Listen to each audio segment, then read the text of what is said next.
국경을 넘는 아이들. 지금 시작합니다. 먼저 구독과 알림 설정을 부탁합니다. 영상 제작에 큰 힘이 됩니다. 함경북도 청진역. 영하 20도를 오르내리는 혹한의 겨울밤이었다. 기차역 대합실 구석에 몸을 웅크린 채 떨고 있는 아이들이 있었다. 모두 10명. 가장 나이가 많은 아이가 16, 가장 어린 아이는 겨우 9살이었다. 형, 배고파.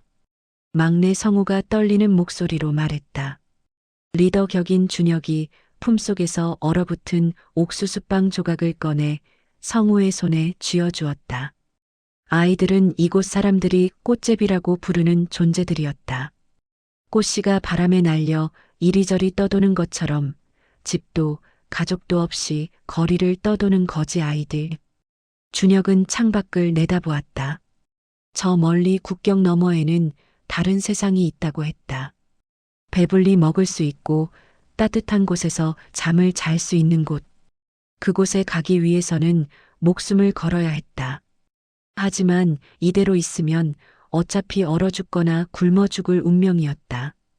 애들아, 준혁이 낮은 목소리로 말했다. 우리 여기서 나가자. 살 수 있는 곳으로. 아이들의 눈빛이 흔들렸다. 두려움과 희망이 교차하는 눈빛이었다. 탈출 계획은 조심스럽게 진행되었다. 준혁은 시장 바닥에서 만난 브로커 아저씨에게서 정보를 얻었다. 두만강을 건너 중국으로 넘어간 뒤 몇천 킬로미터를 이동해 동남아시아를 거쳐 한국으로 가는 루트였다. 돈이 얼마나 필요해요? 준혁이 물었다. 너희 같은 꼬마들이라면 일단 강 건너는 데만 사람당 50달러씩은 있어야 해. 브로커가 담배 연기를 내뿜으며 말했다. 그것도 보장은 못해. 국경 수비대한테 걸리면 끝이야. 500달러. 아이들에게는 천문학적인 금액이었다. 하지만 준혁은 포기하지 않았다. 시장에서 물건을 나르고 석탄을 줍고 심지어 고철을 모아 팔았다. 다른 아이들도 각자의 방법으로 돈을 모았다. 미숙이는 시장에서 장사하는 아주머니들의 심부름을 했고 철수는 기차역에서 짐을 날랐다. 석 달이 지났다. 아이들이 모은 돈은 300달러 정도였다. 부족했지만 더 이상 기다릴 수 없었다. 봄이 오면 강물이 녹아 건너기가 더 어려워진다는 것을 알고 있었다. 준혁은 마지막 회의를 소집했다. 기차역 뒤편 버려진 화물칸 안에서였다. 우리가 모은 돈으론 다 같이 못 간다. 준혁의 목소리가 무겁게 가라앉았다. 그래서 2번에 나눠 가려고 해. 먼저 5명이 가고 성공하면 나머지도 데려가는 거야. 누가 먼저 가는데? 영미가 물었다. 어린애들이 먼저 가야 해. 성우, 은지, 민재, 수진 그리고 준혁이 잠시 망설이다 말했다. 철수. 형은? 성우가 불안한 얼굴로 물었다. 형은 나중에 갈게. 걱정하지 마. 너희가 안전하게 도착하는 걸 먼저 확인해야 해. 사실 준혁은 자신이 갈 수 있을지 확신하지 못했다. 하지만 어린 아이들은 먼저 보내야 했다. 그것이 리더로서 그가 내린 결정이었다. 2월 어느 추운 밤 첫 번째 탈출이 시작되었다. 5명의 아이들은 준혁과 나머지 아이들의 배웅을 받으며 브로커를 따라 나섰다. 국경 마을까지 가는 데는 기차와 도보로 이틀이 걸렸다. 국경 마을은 긴장감으로 가득했다. 곳곳에 초소가 있었고 군인들이 순찰을 돌았다. 브로커는 아이들을 어느 민가의 지하실에 숨겼다. 오늘 밤 12시에 출발한다. 그 전까지 절대 소리 내지 마. 알았지? 아이들은 고개를 끄덕였다. 지하실은 춥고 어두웠다. 성우는 형이 그리웠지만 참았다. 은지는 조용히 눈물을 닦았다. 자정이 되었다. 브로커가 지하실 문을 열었다. 가자. 소리내지 말고 내 뒤만 따라와. 아이들은 어둠 속을 조심스럽게 걸었다. 강이 가까워질수록 심장이 더 빨리 뛰었다. 철수는 여러 번 넘어졌지만 소리를 내지 않았다. 민재는 은지의 손을 꼭 잡았다. 두만강이 보였다. 얼어붙은 강 위로 달빛이 하얗게 비치고 있었다. 저기 보이지? 저 불빛이 중국이야. 강만 건너면 돼. 빨리 뛰어. 멈추면 죽는다. 브로커의 신호와 함께 아이들은 얼어붙은 강 위를 달리기 시작했다. 바람이 얼굴을 때렸다. 숨이 가빠왔다. 하지만 멈출 수 없었다. 그때였다. 거기서 초소에서 외치는 소리가 들렸다. 손전등 불빛이 아이들을 비췄다. 총소리가 울렸다. 하늘을 향한 경고 사격이었지만 아이들은 혼비백산했다. 뛰어. 계속 뛰어. 브로커가 소리쳤다. 성우가 넘어졌다. 철수가 달려가 성우를 일으켰다. 뒤에서 군인들이 강으로 뛰어내려오는 소리가 들렸다. 아이들은 죽을 힘을 다해 뛰었다. 강 반대편에 도착했을 때 중국 쪽 안내인이 아이들을 급히 차에 태웠다. 차가 출발하자 아이들은 그제야 뒤를 돌아볼 수 있었다. 북한 쪽 국경수비대가 강변에 서서 이쪽을 보고 있었다. 해냈어. 우리 해냈어. 철수가 떨리는 목소리로 말했다. 하지만 안도하기엔 이르렀다. 이제 시작일 뿐이었다. 중국 땅에 첫 발을 디딘 아이들은 연길시 외곽의 한 농가로 이동했다. 조선족 할머니가 운영하는 은신처였다. 할머니는 아이들을 보자 안쓰러운 표정을 지었다. 이런 어린 것들이 밥 먹고 씻고 좀 쉬어라. 처음으로 제대로 된 밥을 먹었다. 뜨거운 된장찌개와 하얀 쌀밥. 아이들은 눈물을 흘리며 밥을 먹었다. 이런 밥을 먹어본 게 몇 년 만인지 기억도 나지 않았다. 하지만 안전하지 않았다. 중국 공안은 탈북자들을 잡아 북한으로 송환했다. 들키면 끝이었다. 아이들은 낮에는 절대 밖으로 나갈 수 없었다. 일주일이 지났다. 브로커로부터 연락이 왔다. 다음 단계로 이동해야 한다는 것이었다. 목적지는 베트남. 거기서 한국 대사관에 들어가면 한국으로 갈 수 있다고 했다. 영길에서 곤명까지 기차로 사흘, 거기서 버스로 베트남 국경까지 하루 걸려. 조심해야 해. 공안한테 걸리면 안 돼. 준비는 치밀하게 진행되었다. 할머니는 아이들에게 중국 아이들처럼 보이도록 옷을 입혔다. 중국어를 조금씩 가르쳤다. 만약 누가 물어보면 할머니의 손주라고 대답하라고 했다. 절대 조선말 하면 안 된다. 알았지? 중국말로만 대답해야 해. 출발 전날 밤 성우가 할머니에게 물었다. 할머니, 왜 우릴 도와주세요? 위험한데. 할머니는 성우의 머리를 쓰다듬었다. 할머니도 옛날에 고생했단다. 전쟁 때 피난 갔다가 가족 잃고. 너희들 보면 그때 생각나서 그래. 꼭 살아남아라. 꼭. 기차 여행은 고난의 연속이었다. 비좁은 좌석에 5명이 웅크리고 앉아 있어야 했다.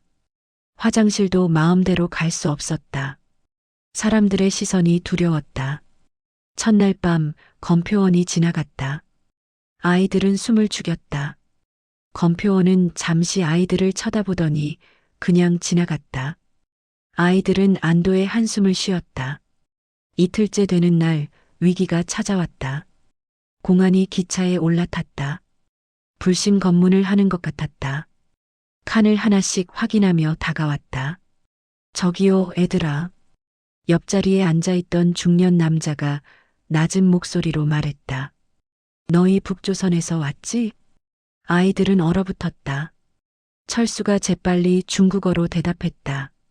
아니에요. 우리 할머니 댁 가는 거예요. 거짓말하지 마. 다 보여. 걱정하지 마. 나도 옛날에 그렇게 왔으니까. 남자가 웃었다. 공안 오면 내가 처리할게. 너희는 그냥 자는 척해. 정말로 공안이 다가왔을 때 그 남자가 나섰다. 제 조카들이에요. 할머니 병문안 가는 길이라 좀 피곤해서 자네요. 공안은 신분증을 확인하고는 고개를 끄덕이며 지나갔다. 위기를 넘긴 것이다. 감사합니다. 은지가 작은 목소리로 말했다. 별 말씀을. 너희 나이 또래 아들이 있거든. 꼭 살아남아라. 곤명에 도착했을 때 아이들은 지쳐 있었다. 하지만 쉴 틈이 없었다. 다시 버스를 타고 베트남 국경으로 향해야 했다. 베트남 국경 마을. 이곳에서 아이들은 다른 탈북자 가족들을 만났다. 20명 정도 되는 사람들이 함께 국경을 넘기로 했다. 애들만 5이나 돼? 한 아주머니가 놀라며 물었다. 네. 우린 꽃제비예요. 함께 나왔어요. 민재가 대답했다. 어휴, 기특하기도 해라. 꼭 잘 되어야 할 텐데. 국경을 넘는 방법은 간단하지만 위험했다. 산길을 타고 베트남으로 몰래 넘어간 뒤 베트남 경찰에게 자수하는 것이었다. 베트남 경찰에게 잡히면 한국 대사관으로 연결해 준다고 했다. 중요한 건 중국 공안한테는 절대 잡히면 안 된다는 거야. 베트남 쪽으로만 가야 해. 자정, 일행은 산을 오르기 시작했다. 가파르고 어두운 산길이었다. 성호는 여러 번 넘어졌다. 수진이는 발목을 삐었지만 참으며 걸었다. 몇 시간을 걸었을까? 안내인이 손을 들어 멈추라는 신호를 보냈다. 저기 국경선이야. 저 너머가 베트남이야. 뛰어. 최대한 빨리 뛰어서 베트남 마을로 가. 알았지? 사람들은 숨을 고르고 뛰기 시작했다. 어둠 속에서 수십 명이 국경을 넘었다. 아이들도 있는 힘껏 뛰었다. 베트남 마을에 도착했을 때 사람들은 큰 소리로 외쳤다. 우리 한국 가야 해요. 대사관으로 보내주세요. 베트남 경찰이 도착했다. 처음에는 긴장했지만 경찰들은 생각보다 친절했다. 사람들을 트럭에 태워 경찰서로 데려갔다. 경찰서에서 통역을 통해 상황이 설명되었다. 아이들이 5명이나 된다는 사실에 경찰들도 놀라워했다. 한국 대사관에 연락했어요. 며칠 있으면 직원이 올 거예요.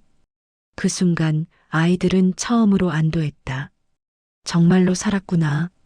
한국에 갈 수 있구나. 며칠 후 아이들은 하노이의 한국 대사관 보호시설로 이동했다. 그곳에는 다른 탈북자들도 있었다. 처음으로 안전하다는 느낌이 들었다. 대사관 직원이 아이들을 면담했다. 너희들이 그 유명한 꽃제비 아이들이구나. 정말 대단하다. 혼자 힘으로 여기까지 오다니. 우리 혼자 온 게 아니에요. 철수가 말했다. 도와주신 분들이 많았어요. 그리고 우리 형들이 아직 북한에 있어요. 나머지 친구들? 네. 5명이 더 있어요. 우리가 성공하면 다음에 온다고 했어요.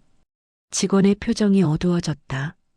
그건 쉽지 않을 거야. 지금 국경 경비가 더 강화됐거든. 그래도 최선을 다해볼게. 아이들은 한국 가는 비행기를 기다리며 보호시설에서 지냈다. 처음으로 배불리 먹고 따뜻하게 자고 안전하게 생활했다. 하지만 아이들의 마음은 편하지 않았다. 준혁 형과 나머지 친구들이 걱정되었다. 형, 꼭 살아서 오세요. 성우는 매일 밤 기도했다. 준혁과 나머지 5명의 아이들은 첫 번째 팀이 성공했다는 소식을 들었다. 이제 그들의 차례였다. 하지만 상황이 달라져 있었다. 국경 경비가 2배로 늘었어. 첫 번째 팀이 넘어간 이후로 단속이 심해졌거든. 브로커가 심각한 얼굴로 말했다. 돈도 더 들고 위험도 더 커. 그래도 가야 해요. 애들이 기다리고 있어요. 준혁의 결심은 확고했다. 나머지 아이들도 마찬가지였다. 영미, 태호, 지원, 미숙, 그리고 준혁. 5명은 다시 돈을 모으기 시작했다.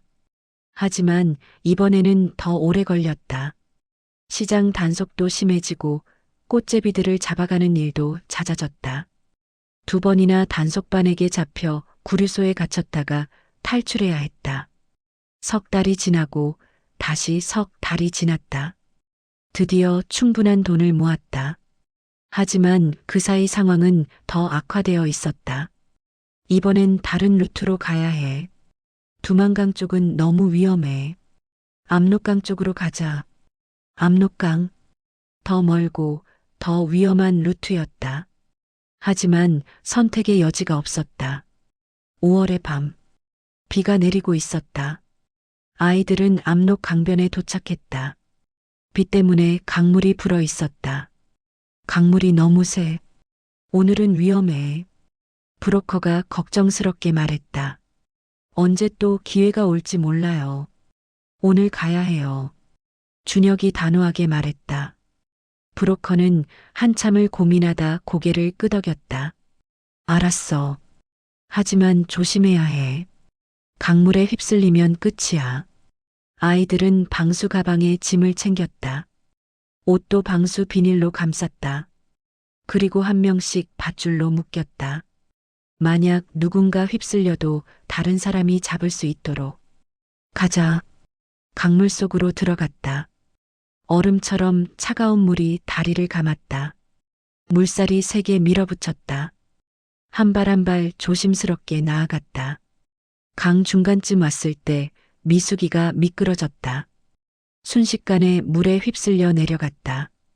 밧줄이 팽팽하게 당겨졌다. 미숙아. 영미가 소리쳤다. 준혁이 재빨리 밧줄을 당겼다. 다른 아이들도 힘을 합쳤다. 미숙을 다시 끌어올렸다. 미숙은 기침을 하며 물을 뱉었다. 괜찮아? 준혁이 물었다. 괜찮아. 계속 가. 다시 움직이기 시작했다. 마침내 강 반대편에 도착했다.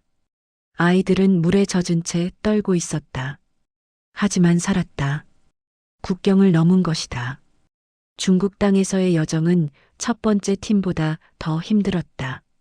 단속이 강화되어 있었고 곳곳에 검문소가 생겼다. 기차를 탈 수 없었다. 대신 화물차를 얻어 타고 걸어서 때로는 자전거를 타고 이동해야 했다. 한 달이 넘게 걸려 겨우 곤명에 도착했다.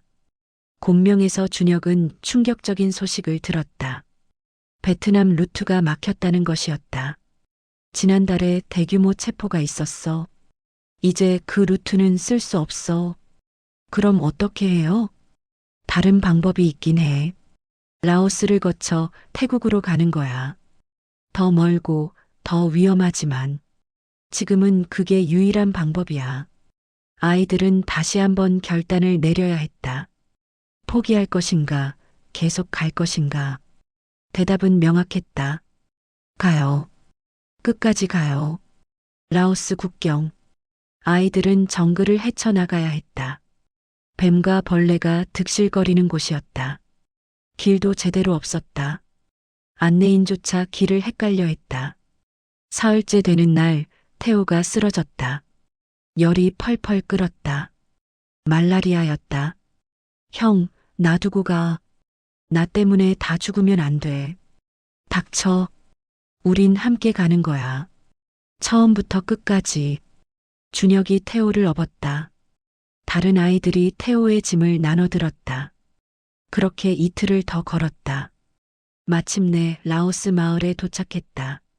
현지 조선족 동포가 운영하는 병원에서 태호는 치료를 받았다. 일주일을 쉬고 나서야 다시 움직일 수 있었다. 미안해, 형. 나 때문에. 우린 가족이야. 가족은 서로 돕는 거야. 라오스에서 태국까지는 버스로 이틀이 걸렸다. 드디어 방콕에 도착했을 때 아이들은 만신창이가 되어 있었다. 하지만 포기하지 않았다. 한국 대사관. 아이들은 대사관 문 앞에 섰다. 우리 한국 가고 싶어요. 준혁이 외쳤다. 경비원들이 놀라 나왔다. 상황을 파악한 직원이 급히 아이들을 안으로 데려갔다. 너희가 먼저 온 아이들 친구들이지? 네, 우리도 왔어요. 드디어 왔어요. 그날 아이들은 처음으로 안전하게 잠들 수 있었다. 인천공항. 성우와 다른 4명의 아이들이 도착 게이트를 바라보고 있었다. 심장이 터질 듯 뛰었다. 문이 열렸다. 준혁이 나타났다. 그 뒤로 영미, 태호, 지원, 미숙이 따라 나왔다. 형? 성우가 달려갔다. 성우야. 10명의 아이들이 하나로 모였다. 울고 웃고 서로를 껴안았다.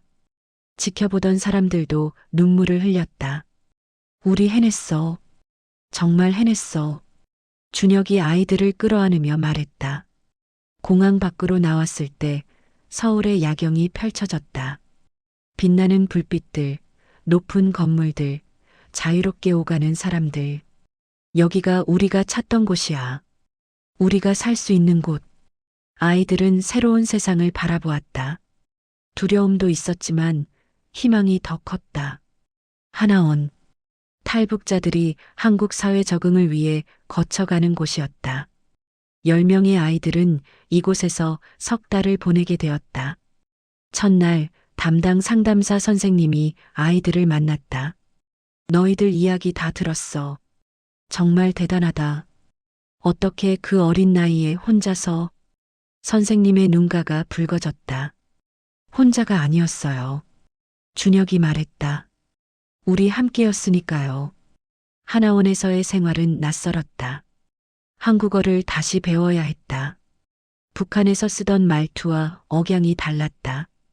컴퓨터와 스마트폰 사용법도 배웠다. 은지는 처음 스마트폰을 만졌을 때 신기해서 밤새 만지작거렸다. 야, 이거 봐. 여기 누르면 노래가 나와. 그리고 여기 누르면 전 세계 사람들이랑 얘기할 수 있대. 민재가 신기해하며 말했다. 교육과정 중에는 심리 상담도 있었다. 트라우마를 치료하기 위해서였다. 처음에 아이들은 말하기를 꺼렸다. 하지만 점차 마음을 열기 시작했다. 엄마가 굶어 죽는 걸 봤어요. 수진이가 조용히 말했다. 추운 겨울이었어요. 엄마는 자기 밥을 다 저한테 주고, 그러고는 어느 날 일어나지 못했어요. 상담사는 수진의 손을 잡아주었다. 많이 힘들었겠구나. 하지만 이제는 안전해. 너희 엄마도 너희가 이렇게 살아남은 걸 자랑스러워 하실 거야. 미숙은 자신의 이야기를 했다. 저는 아빠가 정치범 수용소로 끌려가는 걸 봤어요. 어떤 금지된 방송을 봤다고. 그 뒤로 우리 가족은 다 뿔뿔이 흩어졌어요. 동생들이 어디 있는지도 몰라요. 영미는 시장에서 도둑질하다 붙잡혀 매를 맞았던 이야기를 했다. 철수는 기차에서 떨어져 다리를 다쳤던 기억을 떠올렸다. 태호는 구류소에 갇혔을 때 본 끔찍한 광경들을 이야기했다. 아이들은 각자의 상처를 안고 있었다. 하지만 함께 있으면 덜 아팠다. 서로가 서로의 버팀목이 되어 주었다. 하나원을 수료한 아이들에게는 선택이 주어졌다. 각자 다른 지역의 학교로 배정받을 수도 있었다.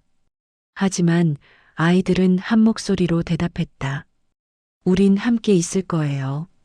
결국 10명 모두 같은 동네, 같은 학교에 배정되었다. 서울 외곽의 한 중학교였다. 첫 등교날. 아이들은 새 교복을 입고 떨리는 마음으로 학교에 갔다. 교문을 들어서는 순간이 아직도 생생했다. 야, 쟤네 전학생이래. 북한에서 왔다던데? 꽃제비였다는 소문 들었어. 수군거리는 소리가 들렸다. 호기심 어린 눈빛, 때로는 편견 어린 시선도 있었다. 하지만 아이들은 당당하게 걸었다. 그들은 이미 죽음의 문턱을 여러 번 넘어온 존재들이었다. 담임 선생님은 따뜻하게 맞아주었다. 반갑다 얘들아. 우리 반에 온 걸 환영해. 힘든 일 있으면 언제든 말해. 수업은 어려웠다. 특히 영어와 수학. 북한에서 배운 것과는 너무 달랐다. 처음에는 수업을 따라가지 못해 좌절했다. 형, 나 도저히 모르겠어. 이거. 성우가 수학 문제를 보며 한숨을 쉬었다. 괜찮아. 우리 천천히 하나씩 배우면 돼. 준혁이 성우 옆에 앉아 문제를 함께 풀었다. 아이들은 서로 가르쳐주며 공부했다. 준혁은 수학을 잘했다. 영미는 한국어에 재능이 있었다. 철수는 영어를 빨리 익혔다. 각자의 강점으로 서로를 도왔다. 점심시간이 힘들었다. 어디 앉아야 할지, 누구와 어울려야 할지 몰랐다. 처음에는 10명이서만 모여 밥을 먹었다. 한 달쯤 지났을 때 변화가 일어났다. 같은 반 민수라는 아이가 다가왔다. 야, 너희 진짜 국경 넘어온 거야? 어떻게 넘어왔어? 엄청 위험하지 않아? 응, 위험했지. 철수가 대답했다. 대박. 나 그런 거 진짜 궁금한데. 점심 같이 먹으면서 얘기해 줄 수 있어? 그렇게 조금씩 친구들이 생기기 시작했다. 아이들의 이야기를 듣고 싶어 하는 친구들, 함께 놀고 싶어 하는 친구들. 편견도 있었지만 순수한 호기심과 우정도 있었다. 방과 후 아이들은 복지관에서 운영하는 탈북 청소년 프로그램에 참여했다. 거기서 다른 탈북 청소년들도 만났다. 너희가 그 유명한 꽃제비 10인방이구나. 선배 탈북 청소년이 말했다. 너희 이야기 다 들었어. 대단하더라. 프로그램에서는 진로 상담도 받았다. 상담사가 물었다. 앞으로 뭐가 되고 싶어? 성우는 의사요. 아픈 사람들 치료해주고 싶어요라고 대답했다. 엄마의 죽음을 막지 못한 게 늘 마음에 걸렸던 것이다. 은지는 선생님이요. 어려운 아이들을 가르쳐주고 싶어요라고 했다. 준혁은 한참을 고민하다 말했다. 저는 탈북자들을 돕는 일을 하고 싶어요. 우리처럼 힘든 사람들이 안전하게 올 수 있도록. 첫 겨울이 왔다. 아이들은 처음으로 따뜻한 방에서 겨울을 보냈다. 보일러가 켜진 방, 두꺼운 이불, 따뜻한 밥. 북한에서는 상상도 못했던 것들이었다. 크리스마스가 다가왔다.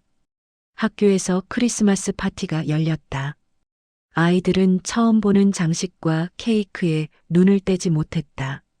이게 크리스마스구나. 민재가 감탄하며 말했다. 선생님들과 친구들이 준비한 선물도 받았다. 성우는 의학 백과사전을, 은지는 동화책 세트를, 준혁은 세계 지도를 선물 받았다. 그날 밤 아이들은 숙소에서 함께 모였다. 우리 여기까지 온 거 믿어져? 영미가 말했다. 가끔 꿈 같아. 진짜 우리가 해낸 거 맞아? 태호가 대답했다. 맞아. 우리가 해낸 거야. 준혁이 단호하게 말했다. 그리고 우리는 더 많은 걸 해낼 거야. 이제 시작일 뿐이야. 1년이 지났다. 아이들은 놀랍게도 변화했다. 한국어도 자연스러워졌고 학교 성적도 많이 올랐다. 준혁은 반에서 중위권까지 올라왔고 영미는 국어에서 최우수상을 받았다. 체육대회가 열렸다. 아이들은 단체 줄넘기에 참가했다. 연습할 때는 잘 안 됐지만 본선에서는 완벽하게 해냈다. 10명이 한 호흡으로 뛰는 모습에 관중석에서 함성이 터져나왔다. 꽃제비 파이팅! 같은 반 친구들이 응원했다. 결승선을 통과했을 때 아이들은 서로를 껴안았다. 상은 2등이었지만 그들에게는 금메달보다 값진 경험이었다. 여름방학 아이들은 처음으로 바다를 봤다. 학교에서 주최한 탈북 청소년 캠프였다. 와, 이게 바다야? 성우가 모래사장을 밟으며 감탄했다. 책에서만 봤는데 진짜 크다. 수진이가 파도를 바라보며 말했다. 아이들은 물놀이를 하고 모래성을 쌓고 수박을 먹었다. 평범한 아이들이 하는 평범한 일들. 하지만 그들에게는 너무나 특별했다. 밤에 모닥불을 피우고 둘러앉았다. 인솔 선생님이 물었다. 1년 전 생각나니? 네. 준혁이 대답했다. 청진 기차역에서 떨고 있던 게 어제 같아요. 많이 힘들었지? 힘들었어요. 하지만 후회 안 해요. 우리 선택이 맞았으니까. 다른 아이들도 고개를 끄덕였다. 그러나 모든 것이 순조롭지만은 않았다. 2학년이 되면서 아이들은 새로운 어려움에 직면했다. 미숙이 심한 악몽에 시달리기 시작했다. 밤마다 비명을 지르며 깼다. PTSD 증상이었다. 형, 나 또 그 꿈 꿨어. 강물에 빠지는 꿈. 미숙이 떨며 말했다. 준혁은 미숙을 안심시키려 애썼지만 자신도 가끔 악몽을 꿨다. 국경수비대에게 쫓기는 꿈, 중국 공안에게 잡히는 꿈. 상처는 쉽게 아물지 않았다. 학교에서도 문제가 생겼다. 몇몇 아이들이 탈북 청소년들을 괴롭히기 시작한 것이다. 야, 빨갱이 새끼들. 한 무리의 아이들이 복도에서 시비를 걸었다. 우리 빨갱이 아니야. 철수가 대꾸했다. 북한에서 왔으면 빨갱이지 뭐. 싸움이 벌어질 뻔했지만 다른 반 친구들이 말렸다. 야, 그만해. 쟤네가 뭘 잘못했다고 그래. 하지만 그런 일들이 반복되었다. SNS에는 악플도 달렸다. 아이들은 상처받았지만 참았다. 더 큰 시련을 이겨낸 그들이었지만 말로 상처받는 건 다른 종류의 고통이었다. 태호가 학교를 그만두겠다고 말했다. 형, 나 못 다니겠어. 맨날 무시당하고 놀림받고 차라리 일하는 게 낫겠어. 준혁이 태호의 어깨를 잡았다. 그럼 그 애들 뜻대로 되는 거야. 우리 여기까지 왔잖아. 포기하지 마.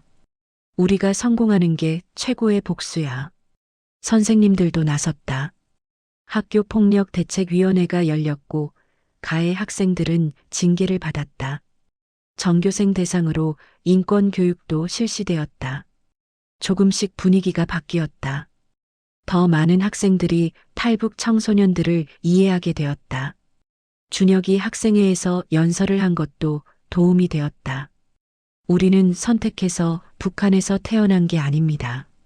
하지만 더 나은 삶을 선택할 권리는 있습니다. 우리는 같은 한민족이고 같은 학교 학생입니다. 차별이 아니라 이해가 필요합니다. 그의 연설은 많은 학생들의 마음을 움직였다. 고등학교 진학을 앞두고 아이들은 진로를 고민했다. 일반 고등학교를 갈 것인가, 특성화 고등학교를 갈 것인가. 성우와 은지는 일반고를 선택했다. 대학에 가서 의사와 교사가 되는 것이 목표였다. 철수와 민재는 특성화고를 선택했다. 빨리 기술을 배워 취업하고 싶었다. 준혁은 고민 끝에 대안학교를 선택했다. 탈북 청소년들을 위한 특별 프로그램이 있는 학교였다. 너 거기 가면 대학 가기 힘든데? 친구가 물었다. 대학이 전부는 아니잖아. 나는 실질적으로 탈북자들을 도울 수 있는 방법을 배우고 싶어. 각자의 길을 선택한 아이들이었지만 연락은 계속 이어갔다. 매주 토요일마다 모여서 밥을 먹고 이야기를 나눴다. 그러던 어느 날 준혁에게 뜻밖의 연락이 왔다. 한 다큐멘터리 제작팀에서 아이들의 이야기를 영상으로 만들고 싶다는 것이었다. 우리 이야기를? 성우가 놀라며 물었다. 응. 꽃제비 10명이 함께 탈북한 이야기를 세상에 알리고 싶대. 아이들은 회의를 했다. 얼굴을 공개하는 것에 대한 두려움도 있었다. 북한에 남은 가족들이 위험해질 수도 있었다. 하지만 준혁은 말했다. 우리 이야기가 누군가에게 희망이 될 수 있어. 아직도 북한에서 고통받는 아이들에게, 탈북을 고민하는 사람들에게 우리가 할 수 있는 일이야. 결국 아이들은 동의했다. 다만 일부는 얼굴을 가리고 가명을 사용하기로 했다. 촬영은 6개월에 걸쳐 진행되었다. 아이들의 일상, 학교 생활, 그리고 과거의 기억들. PD는 조심스럽게 질문했다. 가장 무서웠던 순간이 언제였어? 강을 건널 때요. 미숙이 대답했다. 물에 빠졌을 때 정말 죽는 줄 알았어요. 그때 친구들이 나를 구해줬어요. 가장 행복했던 순간은 한국 땅을 밟았을 때요. 성우가 웃으며 말했다. 공항에서 형들을 다시 만났을 때 우리가 정말 해냈구나 싶었어요. 지금의 꿈은 뭐예요? 준혁이 카메라를 똑바로 보며 말했다. 탈북자들을 돕는 NGO를 만들고 싶어요. 우리처럼 위험한 길을 가지 않아도 안전하게 올 수 있는 방법을 만들고 싶어요. 그리고 언젠가 북한이 변해서 아무도 탈북하지 않아도 되는 날이 오면 좋겠어요. 다큐멘터리는 꽃제비의 꿈이라는 제목으로 완성되었다. 한 영화제에서 상영되었고 큰 반향을 일으켰다. 관객들은 울었다. 아이들의 용기에 감동했고 그들의 고통에 공감했다. 상영이 끝나고 관객과의 대화 시간이 있었다. 여러분의 이야기를 들으니 부끄럽네요. 저는 작은 어려움에도 쉽게 포기하는데 한 관객이 말했다. 포기하지 마세요. 은지가 대답했다.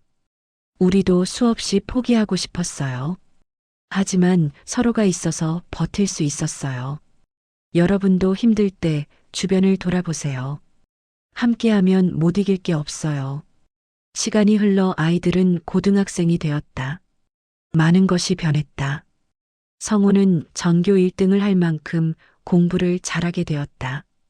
의대 진학이 목표였고 그 꿈에 한 발 한 발 다가가고 있었다. 은지는 봉사 동아리를 만들어 다른 탈북 학생들을 멘토링했다. 언니 덕분에 학교 적응할 수 있었어요 라는 후배들의 말에 보람을 느꼈다. 철수는 특성화고에서 용접 기술을 배웠고 각종 대회에서 상을 받았다. 졸업 후 대기업 취업이 확정되었다. 민재는 요리사의 꿈을 키웠다. 요리 대회에 나가 자신의 스토리를 담은 요리로 심사위원들을 감동시켰다. 준혁은 대안학교에서 사회복지를 공부하며 실제로 탈북자 지원 단체에서 인턴으로 일하기 시작했다. 새로 입국한 탈북 청소년들의 멘토가 되어 자신의 경험을 나눴다. 영민은 작가의 꿈을 키웠다. 자신들의 이야기를 책으로 쓰기 시작했다. 출판사에서 관심을 보였다. 태호는 운동에 재능을 보여 축구 선수를 꿈꾸게 되었다. 유소년 클럽의 스카우트 제의도 받았다. 지원이는 미용에 관심을 가져 미용 기술을 배우기 시작했다. 탈북 여성들을 위한 무료 미용 봉사도 했다. 수진이는 음악에 재능이 있었다. 노래를 부르며 자신의 이야기를 담은 곡을 작곡했다. 미숙은 심리학에 관심을 가졌다. 자신처럼 트라우마를 겪는 사람들을 돕고 싶었다. 10명의 아이들은 각자의 길을 걸으면서도 여전히 끈끈한 유대를 유지했다. 고3이 된 준혁에게 또 다른 기회가 찾아왔다. 유엔 인권위원회에서 북한 인권 관련 청년 포럼에 발표자로 초청한 것이었다. 제가요? 유엔에서요? 네. 당신의 이야기를 세계가 들어야 한다고 생각합니다. 준혁은 고민했다. 부담스러웠다. 하지만 이것도 자신이 할 수 있는 일이라고 생각했다. 스위스 제네바. 준혁은 생전 처음 비행기를 타고 유럽에 갔다. 유엔 건물 앞에 섰을 때 다리가 떨렸다. 발표 시간. 수백 명의 각국 대표들이 앉아 있었다. 준혁은 심호흡을 하고 마이크 앞에 섰다.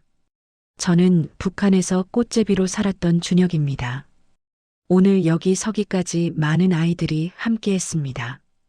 우리는 함께 국경을 넘었고 함께 살아남았습니다. 준혁은 자신들의 이야기를 담담하게 들려주었다. 굶주림, 추위, 두려움, 그리고 희망. 지금도 북한에는 수만 명의 꽃제비가 있습니다. 그들은 우리처럼 단지 살고 싶을 뿐입니다. 자유롭게 숨쉬고 배불리 먹고 꿈을 꿀 권리가 있습니다. 세계가 그들을 잊지 말아주세요. 발표가 끝나자 기립박수가 터져 나왔다. 여러 나라 대표들이 준혁에게 다가와 악수를 청했다. 당신의 용기에 감사합니다. 한 대표가 말했다. 용기가 아니에요. 그냥 제가 할 수 있는 일을 했을 뿐이에요. 5년이 더 지났다. 10명의 꽃제비 아이들은 이제 20 넘은 청년이 되었다. 성우는 의대생이 되었다. 북한에서 온 환자들을 특별히 돌봐주는 의사가 되는 것이 목표였다. 은지는 교대에 진학했다. 탈북 학생들을 위한 특별반 교사가 되고 싶었다. 철수는 대기업 엔지니어로 일하며 후배 탈북 청소년들에게 장학금을 주고 있었다. 민재는 자신의 작은 식당을 열었다. 가게 이름은 꽃제비 주방. 탈북자들을 우선 고용했다. 준혁은 NGO를 설립했다.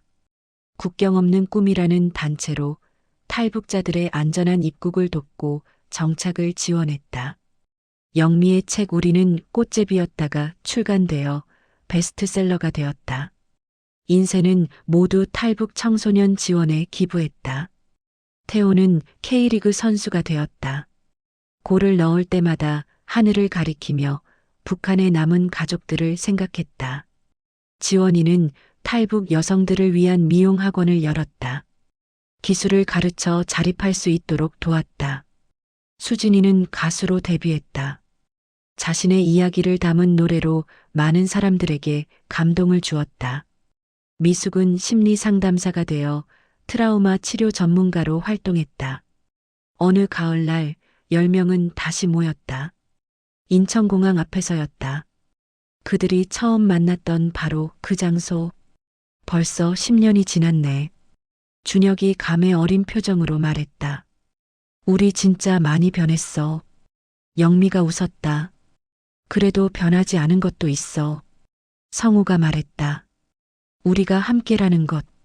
아이들은, 아니, 이제는 청년들은 서로를 바라보며 미소 지었다. 다음 10년도 함께하자. 철수가 말했다. 당연하지. 우리는 가족이잖아. 은지가 대답했다.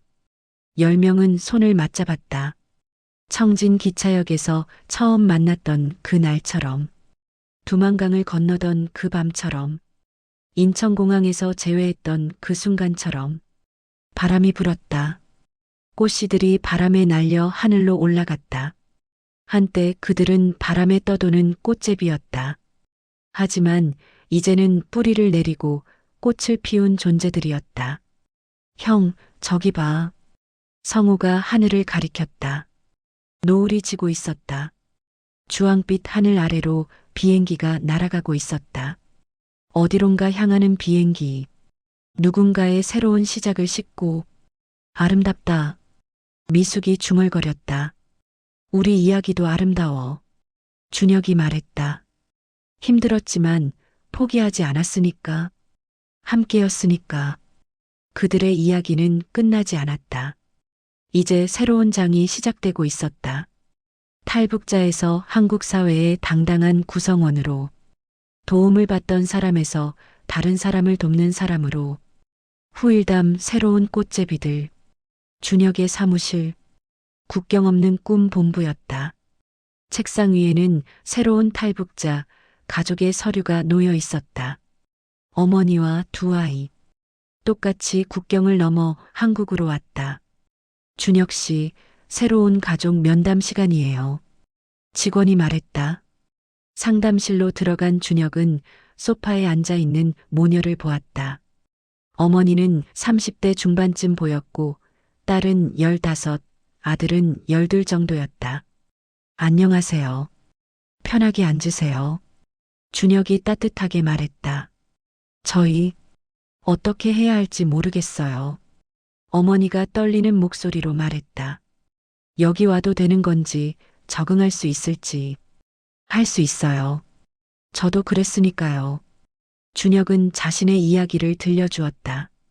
청진 기차역의 추운 겨울, 10명의 꽃제비 아이들, 그리고 국경을 넘던 그 밤. 딸아이의 눈이 반짝였다. 그 유명한 꽃제비 10인방이세요? 응, 그게 우리였어. 저, 언니 영미 선배가 쓴 책 읽었어요. 우리는 꽃제비였다. 그 책이 용기를 줬어요. 우리도 할 수 있다고. 준혁은 미소 지었다. 맞아. 너희도 할 수 있어. 그리고 혼자가 아니야. 우리가 도와줄게. 상담이 끝나고 준혁은 창밖을 바라보았다. 서울의 야경이 펼쳐져 있었다. 저 불빛 하나하나에 사람들의 삶이 있었다. 꿈이 있었다. 전화가 울렸다. 성우였다. 형, 오늘 북한에서 온 환자 수술했어. 맹장 터져서 왔는데 다행히 잘 됐어. 잘했다, 성우야. 형 덕분이야. 형이 없었으면 나 의사 못 됐을 거야. 내가 해낸 거야. 나는 옆에 있었을 뿐이고. 전화를 끊고 준혁은 책상 서랍을 열었다. 오래된 사진 한 장이 있었다. 청진 기차역에서 찍은 사진. 10명의 아이들이 옹기종기 모여 있는 사진. 사진 속 아이들은 너무 말랐고 옷은 남루했다. 하지만 눈빛만은 살아 있었다.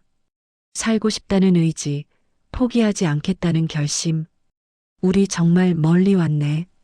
준혁이 사진을 쓰다듬으며 중얼거렸다. 노크 소리가 들렸다. 은지가 들어왔다. 형, 오늘 저녁 모임 있지 않았지? 다들 기다려. 갈게. 지금 나가자. 식당으로 가는 길. 민재의 꽃제비 주방이었다. 도착하니 이미 다른 친구들이 와 있었다. 형? 성우가 손을 흔들었다. 늦어서 미안. 테이블에는 따뜻한 음식들이 차려져 있었다.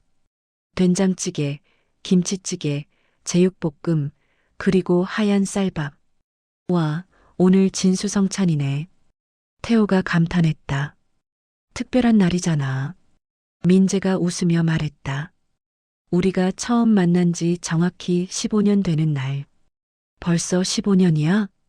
지원이가 놀라며 물었다. 그러게. 시간 참 빠르다. 밥을 먹으며 추억을 나눴다. 청진역에서의 첫 만남, 국경을 넘던 공포, 중국에서의 숨막히는 도주, 정글을 헤매던 날들. 근데 형, 그때 진짜 무섭지 않았어? 수진이가 물었다. 무서웠지. 죽을 것 같았어. 하지만 너희가 있어서 버틸 수 있었어. 우리도 형이 있어서 버틴 거야. 영미가 말했다. 식사가 끝나고 민재가 케이크를 가져왔다. 초가 15개 꽂혀 있었다. 15주년 기념이야. 같이 불어. 10명이 함께 초를 불었다. 연기가 피어올랐다. 마치 그들의 과거가 연기처럼 사라지고 새로운 미래가 펼쳐지는 것 같았다. 소원 빌었어? 철수가 물었다. 응. 우리가 앞으로도 계속 행복하기를. 그리고 북한에 아직 남아있는 사람들도. 미숙이 덧붙였다. 모두가 고개를 끄덕였다. 그들은 살아남았다. 하지만 아직도 수많은 사람들이 고통받고 있다는 것을 알고 있었다. 우리가 할 수 있는 일을 계속하자.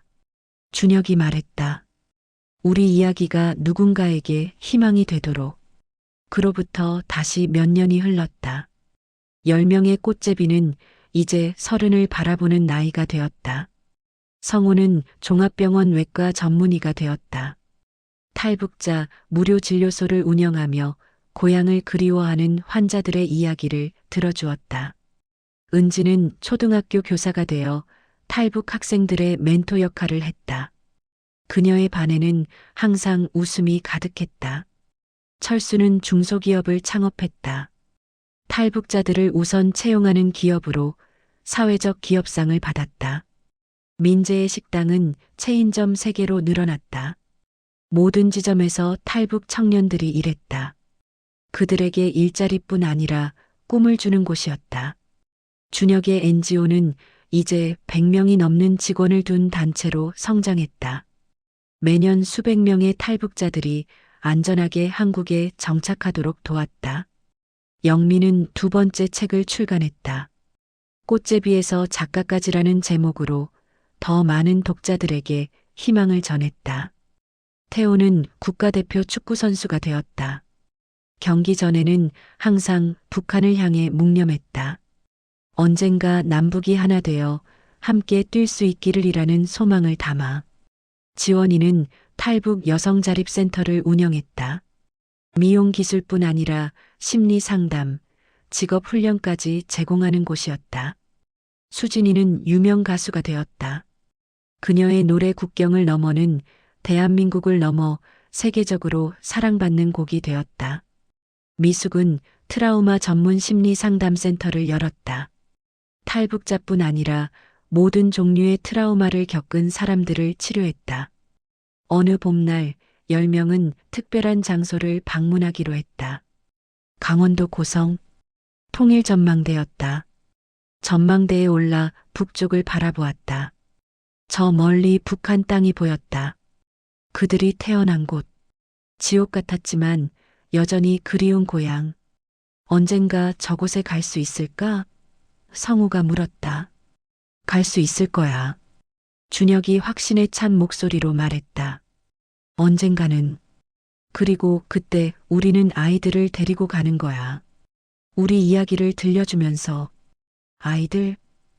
은지가 웃으며 물었다. 응. 우리가 겪은 것을 다음 세대는 겪지 않아도 되도록. 하지만 우리가 어떻게 여기까지 왔는지는 기억하도록. 바람이 불었다. 따뜻한 봄바람이었다. 벚꽃잎이 날렸다. 한때 그들은 꽃제비라고 불렸다. 바람에 떠도는 존재들. 하지만 이제는 달랐다. 그들은 뿌리를 내렸다. 꽃을 피웠다. 그리고 씨앗을 퍼뜨리고 있었다. 희망의 씨앗을. 우리 이야기 어땠을까? 영미가 말했다. 만약 누가 책으로 쓴다면? 글쎄, 믿기 힘들다고 할지도.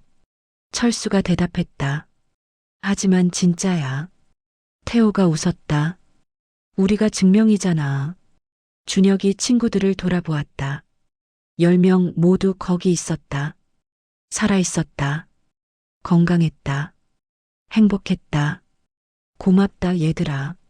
준혁이 갑자기 말했다. 뭐가? 미숙이 물었다. 포기하지 않아줘서, 함께 있어줘서, 살아줘서. 아무도 대답하지 않았다. 할 말이 없었다. 모두가 같은 마음이었으니까. 대신 10명은 서로를 껴안았다. 오랫동안 말없이. 전망대를 내려오는 길 젊은 탈북 청년이 다가왔다. 저기 혹시 꽃제비 10인방 분들이세요? 응, 우리야. 준혁이 대답했다. 저 형님들 이야기 읽고 용기 얻어서 탈북했어요. 감사합니다. 정말 감사합니다. 청년은 고개를 깊이 숙였다. 준혁은 청년의 어깨에 손을 얹었다. 고맙긴. 내가 용기 낸 거야. 앞으로 잘 될 거야. 우리가 그랬던 것처럼. 네, 꼭 잘 살겠습니다. 청년이 떠나고 영미가 말했다. 우리 이야기가 정말 누군가에게 희망이 되고 있구나. 그러니까 우리가 더 잘 살아야 해. 준혁이 말했다. 우리 삶 자체가 메시지니까. 주차장으로 걸어가면서 성우가 물었다. 형, 후회한 적 없어? 탈북한 거. 한 번도. 준혁이 단호하게 대답했다. 너희는? 나도 없어. 은지가 말했다. 나도. 철수. 나도. 민재. 하나씩 대답이 이어졌다. 10명 모두 같은 대답이었다. 차를 타고 서울로 돌아가는 길. 창밖으로 대한민국의 풍경이 펼쳐졌다. 평화로운 마을들, 푸른 산들, 자유롭게 오가는 사람들. 이게 우리가 꿈꿨던 거야. 태호가 중얼거렸다. 맞아. 지원이가 대답했다. 그리고 우리가 만들어가고 있는 거야. 서울에 도착했을 때는 해가 지고 있었다. 하지만 도시는 밝게 빛났다. 수많은 불빛이 어둠을 밝히고 있었다. 우리도 저 불빛 중 하나야. 수진이가 말했다. 하나가 아니야. 미숙이 정정했다. 10개야. 하나하나가 빛나는 거지. 아니. 준혁이 웃으며 말했다. 우리는 하나야. 10개가 모여 더 밝게 빛나는 하나. 에필로그 20회가 지나 20년이 흘렀다. 꽃제비 10인방은 이제 40이 훌쩍 넘은 중년이 되었다. 성우는 대학병원 교수가 되어 후학을 양성하고 있었다. 그의 제자 중에는 탈북 청년들도 많았다. 은지는 교감이 되었다. 다문화 가정과 탈북 학생들을 위한 특별 프로그램을 운영하는 학교였다. 철수의 회사는 중견기업으로 성장했다. 사원 300명 중 100명이 탈북민이었다. 민재는 프랜차이즈 사업가가 되어 전국에 20개의 지점을 운영했다. 모든 점포가 탈북민 일자리 창출에 기여했다. 준혁은 국제 NGO의 한국 대표가 되었다. 유엔에서도 자주 발언했고 북한 인권 개선을 위한 캠페인을 주도했다. 영민은 베스트셀러 작가가 되어 여러 권의 책을 냈다. 영화로도 제작되어 많은 사람들에게 감동을 주었다. 태호는 은퇴한 후 유소년 축구 지도자가 되었다. 탈북 청소년 축구단을 만들어 무료로 지도했다. 지원이는 사회적 기업을 운영하며 탈북 여성들의 경제적 자립을 도왔다. 수진이는 세계적인 가수가 되어 평화와 인권을 노래했다. 노벨 평화상 후보에도 올랐다. 미숙은 심리학 박사가 되어 대학에서 트라우마 치료를 연구하고 가르쳤다. 그들은 모두 가정을 꾸렸다. 아이들도 낳았다. 이제 그 아이들이 중고등학생이 되었다. 어느 여름 10가족이 모두 모였다. 제주도에서 함께 휴가를 보내기로 한 것이다. 바닷가에서 아이들이 뛰어놀았다. 10명의 부모들은 파라솔 아래 앉아 그 모습을 바라보았다. 우리 아이들은 참 행복하다. 성우가 말했다. 그러게. 우리가 겪은 걸 겪지 않아도 되니까. 은지가 대답했다. 하지만 우리 이야기는 알아야 해. 준혁이 말했다. 잊지 않도록. 저녁 모닥불을 피우고 둘러앉았다. 부모들과 아이들 모두 50명이 넘는 사람들이었다. 할아버지, 할머니들 이야기해 주세요. 한 아이가 말했다. 아이들은 이미 부모들의 이야기를 들은 적이 있었다. 하지만 다시 듣고 싶어 했다. 준혁이 입을 열었다. 옛날에 10명의 아이들이 있었단다. 그들은 집도 가족도 없이 거리를 떠돌았지. 사람들은 그들을 꽃제비라고 불렀어. 아이들은 숨을 죽이고 들었다. 아이들은 결심했어. 이렇게는 살 수 없다고. 더 나은 곳으로 가자고. 그래서 함께 국경을 넘기로 했지. 이야기는 계속되었다. 얼어붙은 강을 건너던 밤, 중국 땅에서의 도주, 정글을 헤매던 날들, 그리고 마침내 한국에 도착한 순간. 그래서 어떻게 됐어요? 한 아이가 물었다. 살아남았지. 성우가 웃으며 대답했다. 그리고 여기 있잖아. 너희들과 함께. 우와. 정말 대단해요. 대단한 게 아니야. 은지가 말했다. 그냥 포기하지 않았을 뿐이야. 함께였으니까. 불이 타올랐다. 불꽃이 하늘로 올라갔다. 별들이 빛났다. 너희들도 기억해라. 준혁이 아이들을 바라보며 말했다. 어려운 일이 있어도 포기하지 마. 함께하면 못 이길 게 없어. 그게 우리가 배운 거야. 아이들은 고개를 끄덕였다. 그들의 눈에는 별빛이 반짝였다. 밤이 깊어갔다. 파도 소리가 들렸다. 평화로운 밤이었다. 10명의 친구들은 다시 한번 손을 맞잡았다. 20년 전에도 10년 전에도, 그리고 지금도. 우리 여기까지 왔어. 준혁이 말했다. 그래. 그리고 더 갈 거야. 영미가 대답했다. 어디까지? 철수가 물었다. 끝까지. 모두가 함께 대답했다. 그날 밤 10명은 오랫동안 이야기를 나눴다. 과거를, 현재를, 미래를. 웃고, 울고, 추억하고, 꿈꿨다. 새벽이 밝아왔다. 수평선 너머로 해가 떠올랐다. 새로운 날이 시작되었다. 한때 꽃제비였던 10명의 아이들은 이제 누구보다 당당한 어른이 되어 있었다.